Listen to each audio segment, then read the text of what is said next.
नमस्कार. विजयादशमी, दसरा या विषयावर जेव्हाही एखादं प्रबोधन, स्पीच द्यायचं ठरतं, मी जनरल सगळ्यांना सांगत असतो की दसरा सेलिब्रेट होण्याच्या मागं जी सगळ्यात महत्त्वाची फिलॉसॉफी आहे ती सुरुवातीला समजून घ्या. दरवर्षी दसऱ्याला मी जेव्हा बोलतो तेव्हा सुरुवातीला मी ती फिलॉसॉफी सांगतो. फक्त आता त्याच्या पुढं मी काही स्टेप्स तुम्हाला सांगतोय. जी फिलॉसॉफी आहे ती अशी आहे की नवरात्र हा 9 रात्रींचा समूह आहे. मूळ फिलॉसॉफी असं सांगते की पहिल्या 3 रात्री सरस्वतीची महिषासुरमर्दिनीची पूजा करायची, नंतरच्या 3 रात्री लक्ष्मीची पूजा करायची आणि शेवटच्या 3 रात्री सरस्वतीची पूजा करायची. का? महिष म्हणजे म्हैस हा अत्यंत तमोगुण असलेला प्राणी आहे, प्रचंड आळस असलेला प्राणी आहे. या तमोगुणावर विजय मिळवायचं म्हणून पहिल्या 3 रात्री महिषासुरमर्दिनीची पूजा करायची. लक्ष्मी म्हणजे रजोगुणावर विजय मिळवायचा म्हणून नंतरच्या 3 रात्री लक्ष्मीची पूजा करायची. आणि सरस्वती म्हणजे सत्वगुणावर विजय मिळवायचा म्हणून शेवटच्या 3 रात्री सरस्वतीची पूजा करायची. तमोगुण, रजोगुण आणि सत्वगुण या तिन्ही गुणांच्या सीमांचं उल्लंघन करायचं आणि गुणातीत व्हायचं, याला सीमोल्लंघन म्हणतात. फाईन, ही बेसिक फिलॉसॉफी आहे. आता आपण ही आपल्याशी जोडूया. प्रश्न असा आहे की एखादी गोष्ट जर अचीव्ह करायची असेल, कॉन्कर करायची असेल, तर याला डिसिप्लिन लागतं. मग अचीवमेंट प्रोडक्शनला असतात म्हणून सगळं कॉर्पोरेट, सगळा इंडस्ट्रियल एरिया अत्यंत डिसिप्लिनवर चालतो. आणि at the same time conquer करायचं, मिलिटरीला कॉन्कर करायचं असतं, ते अत्यंत डिसिप्लिनवर चालतं. तुमच्या आणि माझ्या आयुष्यात पण जेव्हा एखादी अचीवमेंट असते तेव्हा त्याला डिसिप्लिन लागतं. प्रश्न हा आहे की हे डिसिप्लिन तुम्ही आणि मी खरंच मेंटेन करतो का? Do we maintain our discipline? मला कुठेतरी असं वाटतं नाही होत आहे ते मेंटेन तसं. आणि म्हणून जगामध्ये माणसं स्ट्रगल करतात. माझ्याकडं काय आहे आणि मी काय मिळवायला पाहिजे हे सगळं क्लिअर असणं फार महत्वाचं आहे. मी तरुण मुलांना एक प्रश्न विचारतो की जेव्हा तुम्ही रिटायर व्हाल तेव्हा you will be known for what? Tendulkar got retired, Virat Kohli got retired. Even राजकीय क्षेत्रामध्ये आपण अडवाणींसारखा एखादा सिनियर लीडर आहे की जो रिटायर झाला असं आपण आता म्हणू शकतो. हे they are known for something. See, understand this, they are known for something. आज मला तुम्हाला असं सांगायचं आहे की हे जे रिटायर झालेले माणसं त्यांच्या आयुष्यात जे जपत होते त्याच्याने ते आज ओळखले जातात. आपण काय जपतोय? आपण आपली संस्कृती, आपल्या व्हॅल्यूज, आपली शिस्त, नेमकं काय जपतोय आपण? आणि मग जर शिस्त जपणे ही सगळ्यात महत्वाची गोष्ट असेल तर अचीवमेंटसाठी, सक्सेससाठी आम्हाला शिस्त जपावी लागेल. त्याला अवेअरनेस लागतो. मी नेहमी सगळ्यांना सांगतो की मला माहिती पाहिजे की घड्याळात किती वाजलेत, मला माहिती पाहिजे आजची डेट काय आहे, मला माहिती पाहिजे या डेटसाठीचं माझं आजचं टार्गेट काय आहे, आणि मला हे टार्गेट कंप्लीट करताना हे माहिती पाहिजे की हे टार्गेट मी कुठल्या गोलसाठी कंप्लीट करतोय. मला टार्गेट कंप्लीट करण्यापेक्षा गोल अचीव्ह करण्याच्या दृष्टिकोनातून जास्त फोकस केलेला आवडतो. तो यासाठी, पण हे सगळं सिक्वेन्शियली माहिती पाहिजे. दसऱ्यासारख्या अत्यंत महत्वाच्या एखाद्या दिवशी आपल्याला या गोष्टीवर चिंतन करताच यायला पाहिजे की आपला प्रवास नेमका काय आहे. I will be known for what? मला काय म्हणून ओळखतील माणसं ज्या दिवशी मी रिटायर होईल त्या दिवशी? इवन वाईल वर्किंग मी प्रसिद्ध कशासाठी असेल? तुमच्या माझ्या आयुष्यामध्ये असे शेकडो गोष्टी आहेत की ज्या आपल्याला शेअर करत असताना असं वाटतं की या खूप छान आहेत, पण ते ऐकणाऱ्याला सगळ्याला त्याच छान आहेत असं वाटेल याची गॅरंटी नाही. हे जग फार वैविध्याने भरलेलं आहे. आपल्याला ना वैविध्य वेगळे पण वाटतं म्हणून आपल्याला ते स्वीकारता येत नाही. ते वैविध्य आहे. जे मला वाटतं ते कुणाला तरी वाटत नाही, कारण त्याला वेगळं काहीतरी वाटत असतं. पण हे वेगळं वाटणं हे जगाच्या एकूण स्केलवर वैविध्य आहे. हा फरक नाही आहे, हे वेगळेपण नाही आहे, हे वैविध्य आहे. वेगळेपण म्हणलं ना की तो वेगळा आणि मी वेगळा आहे. वैविध्य म्हणजे आम्ही सगळे वेगवेगळे आहोत, पण सगळे एका पर्पजसाठी आहोत. हे पर्पज एकदा क्लिअर व्हायला पाहिजे. म्हणून मला अनेकदा असं वाटतं की आपण जेव्हा एकत्र बसतो तेव्हा आपल्याला हे माहिती पाहिजे की नक्की आपण कुटुंबामध्ये हे सगळं का करतोय. आम्ही काय करतो, आम्ही आमचे टार्गेट्स ठरवतो. आम्हाला जे कन्व्हिनियंट वाटतं त्याला आम्ही गोल समजतो, किंवा कुणाचे तरी ड्रीम्स राहिलेले असतात म्हणून ते ड्रीम्स दुसऱ्यांनी कंप्लीट करावे असं सांगतात. आता खरं सांगायचं तर आधीच्या पिढीच्या पेक्षा आमची पिढी काय वेगळं केलंय त्यांनी, आधी जन्मलंय, दॅट्स इट. माझ्या पिढीच्या आसपास जो वातावरण होतं ते वातावरण माझ्यासाठी योग्य होतं. आजच्या पिढीसाठी जे वातावरण आहे त्यासाठी ती पिढी योग्य आहे, आणि हे चालत राहणार आहे लाईफ लॉंग. माझ्या आधी पण अनेक पिढ्या होऊन गेलेल्या आहेत, त्यांच्या वेळेस ते वातावरण वेगळंच होतं. आणि हा बदल फक्त बदलाची गती वाढली आहे याचं माणसांना प्रेशर येत आहे. बदल होत आहे त्याचं कसं प्रेशर, बदल तर होत आलेले आहेत. जेव्हा एखादी मुवमेंट असते ना तेव्हा त्याच्यामध्ये बदल घडत राहणार आहेत. रोज दिवस उगवतोय, मावळतोय, आपली विचारसरणी बदलते, त्या अनुषंगाने आपण हजारो गोष्टी बदलत चाललो आहेत. सी प्लीज अंडरस्टँड दिस, की आयुष्य जगत असताना काही गोष्टी आम्हाला समजल्याच पाहिजेत. जसं आम्हाला ध्येय समजले पाहिजेत, उद्देश समजले पाहिजेत, तशा या गोष्टी आहेत. मग यासाठी करतो काय आम्ही?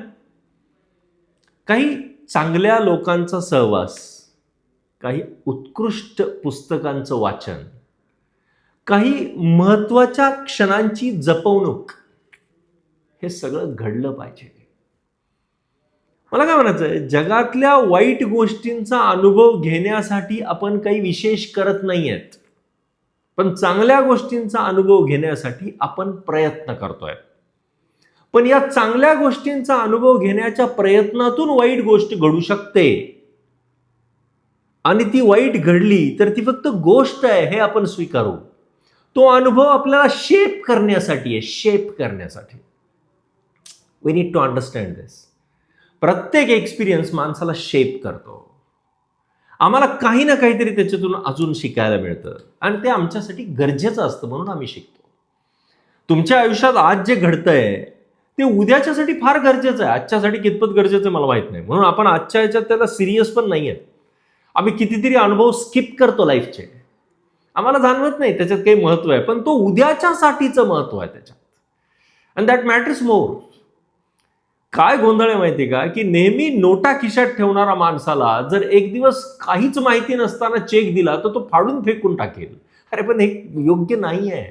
तुमच्या माझ्या आयुष्यामध्ये प्रत्येक वेळेस नोटच टाकते नियती असं नाही, काही वेळेस ती चेक टाकते, आणि नोटाशिवाय सगळे कागद काही कामाचे नाही आहेत असा जर गैरसमज निर्माण झाला तर चेक पण फाटणार आहे. तो उद्या वटणार आहे, नाही तर आज फाटणार आहे. आज फाडला नाही तर उद्या वाटणार आहे. मला असं वाटतं की आपल्या सगळ्यांना हे लक्षात येणं फार गरजेचं आहे की हे जे घडतंय आजूबाजूला हे सगळं आजच्यासाठी नाही आहे, हे उद्याच्यासाठी आहे. किंवा काल आपला आजच्यासाठी होता, पण आपण काल सिरियस नव्हतो म्हणून आज मध्ये प्रॉब्लेम आहे, आणि आज आपण सिरियस नाहीत म्हणून उद्यामध्ये प्रॉब्लेम असण्याची शक्यता आहे. म्हणून प्रत्येक दिवसाला सामोरं जात असताना तो फ्रेशनेस आणि तो ऍक्सेप्टन्स असणं फार महत्वाचं आहे. एकदा तो आला ना की लाईफ बदलत राहतं. आज तुम्हाला मला एवढा छान पवित्र दिवशी की दसरा आहे, दॅट्स ग्रेट. पण म्हणजे काय, मी माझ्यात काही बदल घडवणार आहे का अजून एक सेलिब्रेशन, नवीन कपडे, गोड जेवण? सणाचा अर्थ नवीन कपडे आणि गोड जेवण पुरता मर्यादित नाही आहे. नवीन कपडे नाही, नवीन विचार आणि गोड अनुभव यशाची तो संबंध आहे.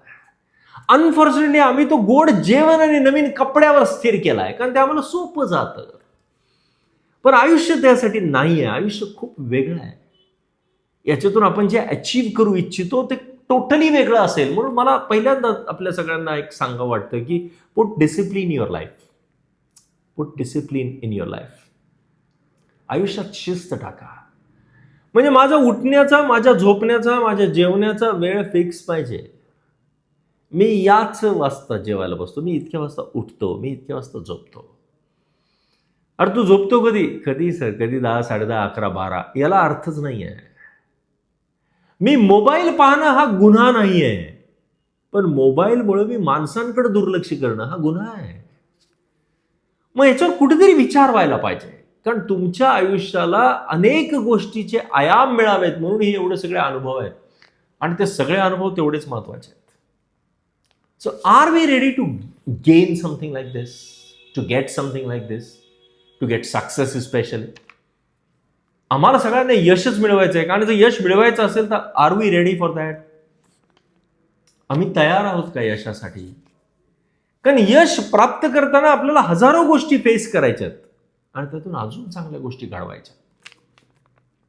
आपण काय करू शकतो याला फार महत्व आहे. म्हणून मला तुम्हाला सगळ्यांना पहिल्यांदा एक रिक्वेस्ट करायची आहे की if you want to do something great, we need to start, we need to begin. मला सगळ्यांना हा प्रश्न विचारायचा आहे की जे छान तुम्ही अचीव्ह करू इच्छिता त्यासाठी तुम्ही काही सुरुवात केली आहे का? दुसरा मुद्दा आहे, जर तुम्ही काहीतरी सुरुवात केलेली असेल तर त्याला कन्सिस्टन्सी दिली आहे का? तिसरा मुद्दा आहे की कन्सिस्टन्सीसाठी तुम्ही तुमच्या मार्गामध्ये नाविन्य शोधताय का? चौथा मुद्दा असा आहे की याचे रिसोर्सेस आपण टॅप केलेले आहेत का? आणि जे रिसोर्स म्हणून आहेत त्याचं युटिलिटी योग्य वेळेला आणि योग्य प्रमाणात होते का? हे सगळं आयुष्याच्या यशाशी संबंधित आहे. सगळं योग्य प्रमाणात, ॲप्रोप्रिएट हा जो शब्द फार महत्वाचा आहे, तोच जास्ती ॲप्रोप्रिएट आहे. योग्य प्रमाणात, योग्य वेळेला, योग्य गोष्टीचे, रिसोर्सेसचा उपयोग व्हायला पाहिजे. मग आम्ही हा उपयोग करून घेऊ शकतोय का? आज जेव्हा दसऱ्याला आपण एकत्र आलोय तेव्हा या गोष्टीचा विचार व्हायला पाहिजे. We need to think in this way. इसे एक मोठा आयाम द्या आयुष्याला ना, म्हणजे कॅनव्हास मोठा ठेवा लाईफचा. काही स्वप्न मोठे असावेत, काही हरकत नाही आहे, पण त्यासाठीची तयारी तेवढी मोठी पाहिजे. Are you ready for this? या तयारीसाठी तुम्ही तयार आहात का? I am not asking are you prepared, I am asking are you ready? Preparation हा बुद्धीचा भाग आहे, रेडीनेस हा मनाचा प्रवास आहे. मी पहिले रेडी आहे तर आता प्रिपरेशन्स होतील. मी रेडीच नाही आहे, प्रिपरेशन्स पण होणार नाही. मला कितीतरी पालक म्हणतात की अहो त्यांनी इंजिनिअरिंगला ऍडमिशन घेतलंय पण तो अभ्यास करत नाही, त्याने मेडिकलला ऍडमिशन घेतलं पण त्याचा अभ्यास होत नाही. मी तुम्हाला खरं सांगू का, मेडिकलला किंवा इंजिनिअरिंगला किंवा आर्किटेक्टला त्याला ऍडमिशन घ्यायला लावलेलं आहे, त्याने ऍडमिशन घेतलेलं नाही. जिथं त्यांनी ऍडमिशन घेतलंय तिथे कदाचित त्याचा अभ्यास होईल. कारण सरळ सरळ सांगायची गोष्ट अशी आहे की मला बळजबरी जेव्हा एखाद्या ठिकाणी असते तेव्हा त्यात इंटरेस्ट येत नाही, आणि इंटरेस्ट जिथं निर्माण होत नाही तिथं कन्सिस्टन्सी टिकत नाही. हे सगळं एकमेकांच्या संबंधित आहे. आज दसऱ्याच्या दिवशी आपण हे डिसाईड करूया की आपण डिसिप्लिन पाळणार आहोत. निदान एवढं की माझी उठण्या, झोपण्याची आणि जेवण्याची वेळ फिक्स आहे. आपण आपले उद्दिष्ट क्लिअर करणार आहेत, आपण आपले टार्गेट सेट करणार आहेत, आपण आपल्या गोलवर काम करणार आहेत, नक्की ठरवणार आहेत. त्याला डेडलाईन द्यायची. मी नेहमी सांगतो, dreams with deadlines are called as goals. जर ड्रीमला डेडलाईन दिली नसेल तर ते गोल्स नाहीत, ते ड्रीम्सच आहेत. डेडलाईन दिली पाहिजे म्हणजे आपण त्याच्यावर काम करतो. आणि एक लक्षात घ्या, जे अचीव्ह करायचं आहे ते रोज समोर दिसलं पाहिजे. मी तर त्याही पलीकडे जाऊन सांगतो की ज्याला कायम समोर दिसतं तो लवकर अचीव्ह करतो. ज्याला रोज समोर दिसतं तो पण निदान अचीव्ह करतो, पण ज्याला ते दिसत नाही तो अचीव्ह करत नाही. आम्ही सगळे प्रवास मध्ये मध्ये सोडतो. बघा तुम्ही आयुष्यामध्ये किती कोर्सेस जॉईन केलेले आहेत, किती वेगवेगळ्या कन्सेप्ट्स आपण जॉईन. याच्यातले अनेक जण असतील की ज्यांनी कदाचित म्युझिकचा एखादा क्लास लावला असेल, तो पूर्ण झाला नसेल. आपल्याकडे कारण 100 आहेत. आजही आपण त्याला सांगू शकतो की नाही नाही तसं कारण होतं ज्याच्यामुळे मी ते बंद केलं. पण खरं विचारा स्वतःला प्रामाणिकपणा, ते खरंच एकतर चालू करण्यासारखीच परिस्थिती नव्हती का? नंतर कधीच आली नाही का आपल्या आयुष्यामध्ये? आली होती. आपण त्याला तेवढं सिरियसली घेतलं नाही. म्हणून या सगळ्या गोष्टी जमल्या पाहिजे. अशा पवित्रतेने खरं तर इंट्रोस्पेक्शन व्हायला पाहिजे, चिंतन व्हायला पाहिजे की खरं मागचं 1 वर्ष काय केलं आपण. आपण असाच दसरा सेलिब्रेट केला होता, याच सगळ्या गोष्टी आपण ठरवल्या होत्या, पण त्यातली एकही अचीव्ह झालेली नाहीये. दिवस मावळायला काहीच लागत नाही. मी आत्ता माझ्याकडे एक पिल्लू आलो होतं, त्याला सांगत होतो की आयुष्यामध्ये प्रत्येकालाच हे लक्षात ठेवलं पाहिजे की प्रत्येक दिवसाचा सूर्यास्त आहे आणि सूर्यास्ताच्या आधी रोज ज्याने तरी आपला जयद्रथ मारायचा असतो. त्या दिवशीचा जयद्रथ काय मला माहित नाही, पण तो मारावा लागतो. ज्याची श्रद्धा बळकट आहे त्याला कृष्ण मदत करतो, ज्याची श्रद्धा बळकट नाही आहे त्याला स्वतःच्या कर्तृत्वावर विश्वास ठेवावा लागतो. आता हा ज्याचा त्याचा प्रवास आहे, पण हा प्रवास परफेक्ट आहे. हा ज्याचा त्याचा अनुभव आहे, पण तो अनुभवच आपल्याला सक्षम बनवतोय. आणि ही सक्षमता आमच्यात येण्यासाठी अनुभव ऍक्सेप्ट करणं गरजेचं आहे, तो रेडीनेस आहे. म्हणून हा सगळ्याच प्रवासाला इंटरलिंक्ड आहेत सगळ्या गोष्टी, पण ह्याला ते लेवल देणं गरजेचं आहे. म्हणून आय रिक्वेस्ट यू अगेन की या सगळ्या बेसिक गोष्टी क्लिअर करूया. रिसोर्सेसची लिस्ट आपल्या पेन डाऊन करूया वहीमध्ये. आम्हाला माहिती पाहिजेत काय काय रिसोर्सेस आहेत. मला हे गोल अचीव्ह करायचं आहे, ते इतक्या दिवसात करायचं आहे. या गोलसाठी मला काय काय टार्गेट सेट करावे लागतील, या टार्गेटसाठी कुठले कुठले रिसोर्सेस आहेत, ते रिसोर्सेस कधी कधी टॅप करायचे आहेत, ते कशा पद्धतीने मला टॅप करायचे आहेत, हे सगळं एक एक क्लिअर झालं ना की ते गोल सोपं वाटायला लागतं, फार सोपं वाटायला लागतं. म्हणून मला नेहमी असं वाटतं की जेव्हा रिसोर्स असतो तेव्हा प्रवास सोपा होतो. If I tell you to go to Pune, you ask me की बाई, आई सेड नथिंग, जाना है शिवाजी नगर में, आधा घंटा एक जगह पे रुकना है, आपको एक आदमी एक पैकेट दे देगा, आपको वापस आना है. ठीक आहे सर, पर्पज क्लिअर आहे की कुणीतरी पाकिट देणार आहे आणि मी परत येणार आहे. आता मला दुसरी गोष्ट की मी जायचं कसं आणि यायचं कसं, मीन्स क्लिअर पाहिजेत. रिसोर्सेस आहेत मग ते सोपं आहे. रिसोर्स नाही आहेत, ऑप्शन्स कट करून टाका. जर तुम्हाला बस नाही आहे, तुमच्याकडे टॅक्सी नाही आहे, तुम्हाला रेल्वेने जायचं नाही आहे, विमान कुठूनच कुठं प्रवास वापरायचा नाही आहे, आता कसं जायचं आहे, अरे बापरे, मग अवघड आहे. रिसोर्स प्रत्येक प्रवासाला सोपं बनवतात. म्हणून पहिल्यांदा रिसोर्सेस माहिती पाहिजे. जेव्हा तुम्हाला प्रवास अवघड वाटतोय तेव्हा त्याचा एकच की आम्ही रिसोर्स टॅप केले नाहीत, एवढाच त्याचा अर्थ आहे. Do it now, because many things that we don't do now never happen again. हे सगळं अचीव्ह करण्यासाठी आजचा दिवस हा बेस्ट दिवस आहे. याची सुरुवात व्हायला पाहिजे आणि त्यात कन्सिस्टन्सी राहायला पाहिजे. पुढचा दसरा हा केवळ एक सण नसून अभिमानाचा सण असेल, याची काळजी घेऊया. Thank you very much.